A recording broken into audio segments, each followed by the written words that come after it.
അരേ വാ! ഇത് കണ്ടാൽ ആരെങ്കിലും പറയോ ഇത് ഒറിജിനൽ മുല്ലപ്പൂ അല്ലാന്ന്? ഇത് നമ്മൾ ചെയ്തേക്കുന്നത് ടിഷ്യൂ പേപ്പർ വെച്ചിട്ടാണ്. പക്ഷേ ഇതിൻ്റെ ലുക്ക് അമേസിങ് ആണ് കേട്ടോ. അപ്പോൾ ആദ്യം തന്നെ നമുക്ക് കുറച്ച് ടിഷ്യൂ പേപ്പർ എടുക്കണം. ഒരു 3-4 ടിഷ്യൂ പേപ്പർ എടുത്താൽ മതി. അതിങ്ങനെ മടക്കി മടക്കി കുഞ്ഞു കുഞ്ഞു പീസായിട്ട് കട്ട് ചെയ്യുക. ദെൻ കുറച്ച് ഒരുമിച്ചെടുത്തിട്ട് ഇതുപോലെ മടക്കി വെച്ചിട്ട് നമ്മളിങ്ങനെ വേലിയൊക്കെ കെട്ടത്തില്ലേ, അതുപോലെ ഒന്ന് കട്ട് ചെയ്തെടുക്കണേ, കൂർപ്പിച്ച്. ഇത് നമുക്ക് ഇതളുകൾക്ക് വേണ്ടിയിട്ടുള്ളതാണ്. അപ്പോൾ നിങ്ങൾക്ക് മനസ്സിലായി എന്ന് വിശ്വസിക്കുന്നു. അതിനുശേഷം ഇത് മുഴുവനായിട്ട് പിരിച്ചെടുക്കുക. ഓരോന്നും സിംഗിൾ പീസസ് ആയിട്ട് എടുക്കണം.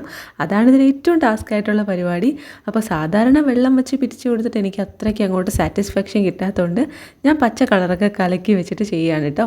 ദെൻ ഇതുപോലെ മടക്കി വെച്ചിട്ട് നടുവിൽ മാത്രം ഒന്ന് തിരിച്ചു കൊടുക്കുക. കൂടുതൽ വെള്ളം എടുക്കരുത്, എല്ലാം കൂടെ കീറിപ്പോവും. സോ ഇത് നമ്മൾ എല്ലാം ഇതുപോലെ പിരിച്ചെടുത്തിട്ടുണ്ട്. ദെൻ നമുക്ക് സാധാരണ നൂല് വെച്ചിട്ട് നമുക്ക് എങ്ങനെയാണോ പൂ കെട്ടുന്നത് അതുപോലെ കെട്ടിക്കൊടുത്താൽ മതി. ഇത് ഞാൻ യൂട്യൂബൊക്കെ കണ്ട് കഷ്ടപ്പെട്ട് പഠിച്ചതാണ്. ഇത് നമ്മൾ പേപ്പർ കൊണ്ടുണ്ടാക്കിയത് കൊണ്ട് തന്നെ മണവും ഉണ്ടാവില്ല. പിന്നെ വളരെ സൂക്ഷിച്ച് കൈകാര്യം ചെയ്യണം. അത്രയൊക്കെ ഉണ്ടെങ്കിൽ തേച്ച് കൊടുത്താൽ നല്ല മണമായിരിക്കും കേട്ടോ. പിന്നെ അതിൻ്റെ ആവശ്യമില്ലല്ലോ, നമുക്ക് ഫോട്ടോഷൂട്ടിന് ഇത് അടിപൊളിയാണ്. അപ്പോൾ നിങ്ങൾക്ക് ആവശ്യമുണ്ടെങ്കിൽ ഉണ്ടാക്കി നോക്കുക. പിന്നെ ഇതുപോലത്തെ കൂടുതൽ വീഡിയോസിന് ചാനൽ സബ്സ്ക്രൈബ് ചെയ്യുക. ചാനലിലുള്ള ബാക്കി വീഡിയോസും കണ്ടു നോക്കുക. ഈ വീഡിയോ ഇഷ്ടപ്പെട്ടാൽ ലൈക്കും കൂടെ ചെയ്തേക്കണേ. ബൈ.